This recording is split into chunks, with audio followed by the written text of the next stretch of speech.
You ask Tiger to solve. This deals with linear equations with one unknown. The final result is x equals -3. Let's solve it step by step. Group all constants on the right side of the equation. Subtract 6 from both sides. Simplify the arithmetic.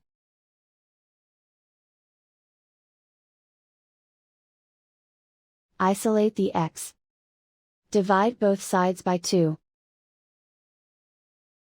Simplify the fraction.